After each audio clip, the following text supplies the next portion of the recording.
Welcome to the Throne Room Podcast. I am your host, the Queen, Marva Nichols, and tonight I have Grambling State University's head coach, Coach Mickey Joseph, in my virtual studio to talk about this weekend's game versus Bethune-Cookman and also the game last week against Texas Southern. And we'll be right back.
Hi, this is the Queen, Marva Nichols, and welcome back to the Throne Room Podcast on MTMV Sports Network.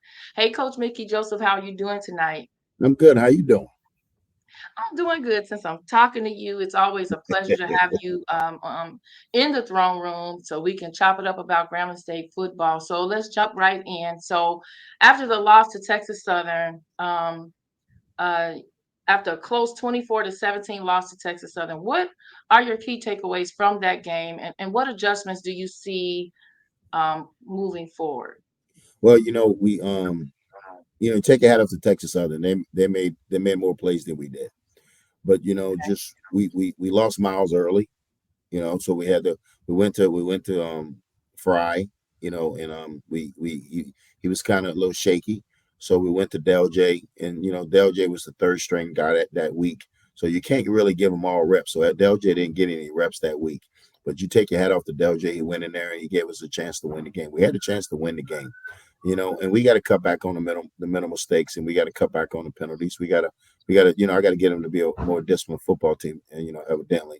But at the end of the day, you take your hat off Texas Southern. They played a hard fought game, and we just got to get back to the drawing board and cut out the missed assignments that messed that game up. We got to get some people back. We were down. Both linebackers, Andrew and Brennan, both was down. Blake is out, so we're down a couple of starters, but it's no excuse because we have next man up. And when you step up, you're the next guy. So we expect you to produce. Yeah. And as your player said to me when they were on the show, do your job, right? Do your That's job. something that they say you drill in their heads every day is to do your job. So talk about Myles going out very early on. Coach, can you provide us an update on Myles Crawley's injury from the Texas Southern game and how is he progressing and what's the outlook for his return to the lineup?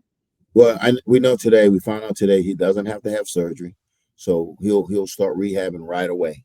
We'll start rehabbing right away.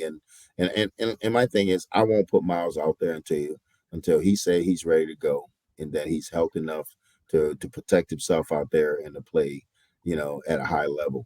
I mean, winning's important to me, but their health is more important to me when it comes down to making sure that they're healthy enough to get it done.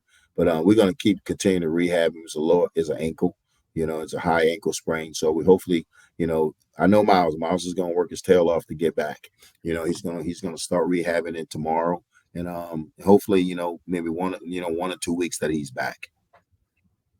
Yeah, hopefully. And I've been chatting with him a little bit on text messaging, not wanting to, bother him much, but just sending him encouraging words. And I want to tell my Grambling nephew, stay strong, Myles. Yes. Your hard work and dedication, is very inspiring to your whole team. And we're all behind you as you recover and can't wait to see you back on the field doing what you do best. So keep pushing and remember, the comeback is always stronger than the setback. So with that being said, with Myles out early in the game, you turned to Ashton Frye, as you spoke about a little early, and Deljay Bailey, and you said that Frye was a little You know, he was a A little little shaky.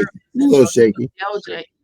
Deljay, he was a little unsure. So you put the third string Deljay Bailey. Now, can you tell us where those two quarterbacks came from?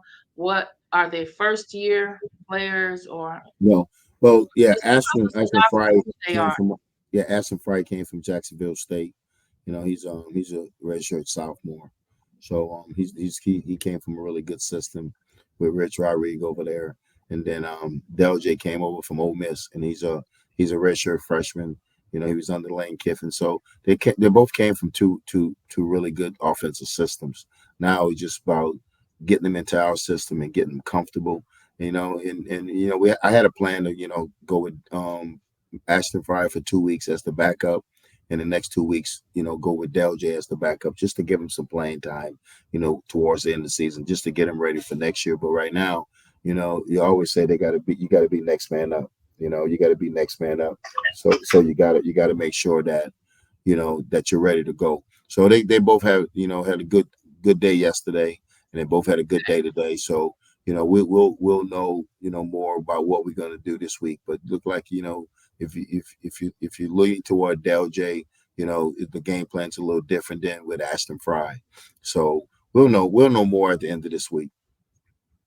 Okay, well, we're excited to see what you all will do without our Myles Crawley, our QB1, and see the talent of the other two young men. That's always exciting when they can get an opportunity to get some reps in. So, let's talk about the running game. It was. The running game was a strength against to Texas Southern Mhm. with 154 yards and touchdowns by Travion Hargrove and Deljay Bailey. How do you plan to continue utilizing your run game in the upcoming game and games? Well, you know what they all been running really well. Bull's been running well. Trey's been running well. Talbot's done a good job. So the thing with Del J and Fry is they both can win with their feet. So we also have some quarterback run game in. Not much, but just enough to keep you honest. But the run game's going to be big, because Del J's he's not drop back like how Miles is. So you want to put it in the air about 35, 40 times with Miles. But I think with Del J, you got to be limited with some RPO stuff, some play action stuff, some boots. Get him outside the pocket and let him use his legs sometimes. But Dooley's going to do a good job of getting a great game plan together. They all do. Reggie, Sharon, and Peters, and Landers and Kelly. They do a good job. So they'll get it together and come up with a really good game plan. Okay, okay, sounds great. So defensive strategy. So Calvin Henderson led the defense with 7 tackles. What are your thoughts on the defense's performance and where you'd like to see them this coming weekend? Well, we'll get Brandon Andrew back. We'll get Brennan back. We'll get both inside backers back, and All right. we'll get them back. So that'll help us. When you play with your 1 and 2 leading tacklers without them, it's kind of hard. But you take your hat off to JD and Marcellus because they went in there and they had the most snaps they played all year, and they did a good job. They didn't do a bad job. They fought. But it's just they're not your starters. But we'll get ready. How we been doing, and we'll load that box and see what they want to do and see what scheme they want to use because they don't play about 3 or 4 quarterbacks this year. So we got to see which quarterback's going to play. But we've been preparing for them all, many way we can. Some of them are similar, some of Right. them are totally different. But we'll have a good game plan because Rollins and the crew, they'll have a good game plan to slow them down. Now, Coach Woody, he's been struggling all season. And I know he's really, desperate for a win and I think they did pretty good executing, against Jackson State last week. I'm sure you've watched the film and they Hmm. were really connecting and executing. What are the biggest challenges do you think they present with us and how will you prepare the team to bounce back if they start executing, because it seems as though Jackson State, of course, they went back, they went to halftime and they adjusted, but how do we stop them from executing and getting ahead like that on Well, we us? got to slow them down. We can't let them come out the gate fast. We got to slow them down. And on the other hand, we got to start fast. we got to try to put points on them early and get them behind the sticks, get them behind the scores so they can change the game plan and try to make it one dimensional. But we got to get in there. We got to get in there and play Grambling State football and get after them because they're going to be hard. They played good at home. They jumped on Jackson State, so they're good in Daytona. Like that's all our teams. All these teams in this conference, they're really good at home. If you look at teams, they don't usually lose too many at home. They might lose one, but they won't lose two or three at home. So they don't lost them at home. So I'm sure they're going to be ready to go, and we got to have our boys ready to go. Yeah, yeah, you're absolutely right. And with the season progressing, and we have a 1-3 record in the SWAC, what's the message to the team to keep their spirits high and continue competing for every win? We always talk about we're going to get knocked down. We don't lost a total of 3 games by a total of 11 points. So we still have a really good football team. We still got to keep pressing forward. We got to start creating our own breaks. We can't leave it in other people's hands. We got to make sure that we do our part and do what we're supposed to do as coaches and players, and get a win. We get a dub this week. Yeah, you know, that's so important. And I know that, with some of the controversy that happened this week, on the SWAC call, I was kind of, worried about the student athletes, your players, but I know that you all have a really, really close relationship. Mm-hmm. And I just want to ask you, as the leader of the G-Men, you demonstrated accountability by issuing an apology after the press conference Mm-hmm. comments. Is going to address the elephant in the room, right? Mm-hmm. How important is it for you to set this example for your players in handling challenging situations, both on and off the field? Oh, my thing is, with our guys, they understand. I'm their leader, and I got to show better leadership. We always say Grambling State football versus everybody. And that's truly we truly mean that versus everybody. And we got to do a better job of not leaving it in other people's hands. And we can't give anybody any ammunition about what they're gonna do. But you know what? We can't control what we can't control. One can control what we can control.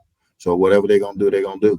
I mean, we're gonna get out there. We're gonna play football. We're gonna do what we've been doing.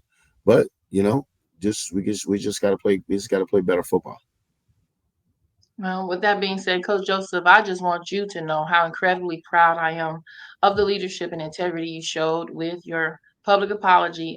Your Hmm. passion for our team and your willingness to take accountability set a powerful example for the G men and all of Grambling. And it takes true character to address things head on. And you did just that with grace and strength. You have my full support, and I'm with you every step of the way as you continue to lead this team with heart and dedication. So keep pushing forward, Coach. Um, Well, yeah, I appreciate you. I appreciate it. I appreciate everybody, in the whole Grambling, the Graham family, everybody that supports us, But one thing, my mom and my dad taught us: we don't duck nothing. We don't duck nothing. And if you duck things and act like it don't exist, then it won't go away. In my family, when it was a problem, we addressed it. You know, just didn't get fined for it though. So we right. good. We good. We don't Well, listen. We fine. We back at it. The boys understand. The boys understand that I got their back, and if I'm gonna be their leader, and I got to be able to stand up for them. Because they can't stand up for themselves. That's part of being a well, that's part of being a father. Is standing up for your family, and that's what I did. and you're human. You're human. You're a human Oh yeah. being, and we always, sometimes we don't get things right, but when you make things right, Yes, that shows your true character. And so I just want to yeah, thank you personally I for, appreciate it. like I said, doing, giving the public apology. And I Hmm. know that there are many Grambling fans that also stand with you, and they understood what you were trying to say, but it's not what we say, is how we say it, right?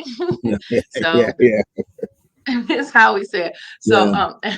so for our wrap up, this weekend is all about SWAC East versus SWAC West, right, Coach? So Yes. UAPB will be taking on Jackson State. Southern will be at Alabama A&M. PV is Hmm. at Valley State. Texas Southern will be at Florida A&M for their homecoming. Alabama State will be at Alcorn. And this Saturday, the G-men will travel to Daytona Beach, Florida to take on Bethune-Cookman. The kickoff is scheduled for 2 p.m. Central Standard Time and 3 p.m. Eastern Standard Time at Daytona Stadium, and will Yes. be broadcast live on SWAC Digital Network on YouTube. With that being said, to all the kings and queens out there, from my throne to yours, continue to inspire greatness and farewell into our next crown session. Thank you for joining the coach and the queen. Thank you, Coach Joseph, for being Appreciate you. on Thank my you. show and being transparent tonight. And good night until next time.